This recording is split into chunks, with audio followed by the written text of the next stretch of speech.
प्रधानमंत्री जी की वजह से ही धारा 370 समाप्त हुई।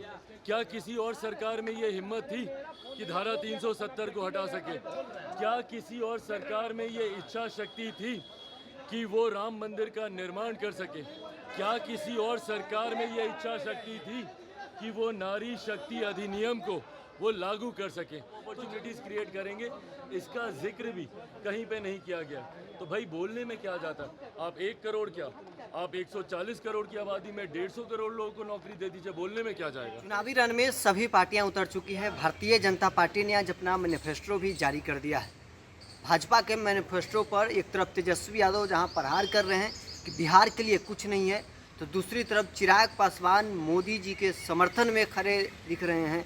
चिराग पासवान ने कहा कि नरेंद्र मोदी की गारंटी एक ऐसी गारंटी है कि जिन्होंने देश के ज्वलंत मुद्दे को अपने पिछले 5 साल के कार्यकाल के दौरान ख़त्म किया है।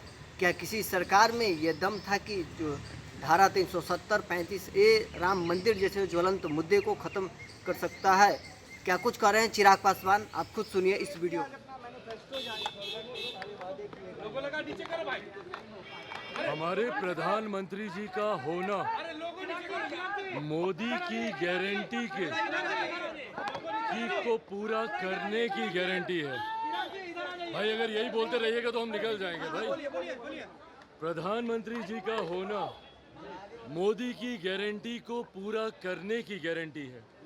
ये वही प्रधानमंत्री हैं जिन्होंने आज तक जितने विवादित, जितने ज्वलंत विषय थे उनका समाधान करने का कार्य किया। प्रधानमंत्री जी की वजह से ही धारा 370 समाप्त हुई।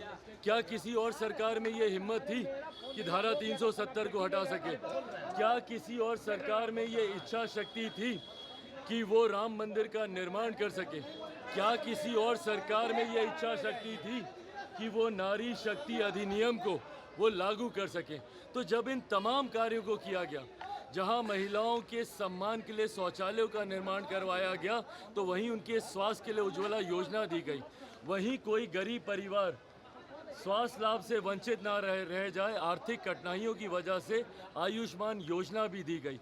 तो इन तमाम विषयों ने जहां जनता का विश्वास प्रधानमंत्री जी के प्रति बढ़ाया, वहीं मोदी की गारंटी पर लोगों की उम्मीदें बढ़ी हैं। तो ये जो संकल्प पत्र आया है, ये वो विश्वास है जिसको आने वाले 5 सालों में पूरा किया जाएगा। गठबंधन के नेता कह रहे हैं कि चुनावी जुमला है।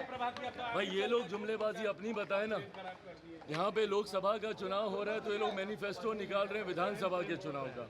इनमें से कौन बनने जा रहा है भैया प्रधानमंत्री? क्या इनकी पार्टी राष्ट्रीय स्तर की पार्टी है? कितने विधायक हैं इन लोग के देश भर में, या कितने सांसद हैं इन लोग के देश भर में? तो जिस तरीके से ये लोग भारत के संघीय ढांचे पर ही विश्वास नहीं रखते हैं, हर पार्टी अपना अलग मैनिफेस्टो लेकर आ रही है, कोई साझा न्यूनतम कार्यक्रम का इन लोगों ने जिक्र नहीं किया। कांग्रेस अलग लेकर आ रही है तो राजद अलग लेकर आ रही है, और 1 करोड़ की बात कर रहे हैं। कैसे जनरेट करेंगे ये लोग रोजगार? कैसे रेवेन्यू जनरेट करेंगे? कैसे जॉब अपॉर्चुनिटीज़ क्रिएट करेंगे? इसका जिक्र भी कहीं पे नहीं किया गया। तो भाई बोलने में क्या जाता? आप 1 करोड़ क्या, आप 140 करोड़ की आबादी में 150 करोड़ लोगों को नौकरी दे दीजिए, बोलने में क्या जाएगा?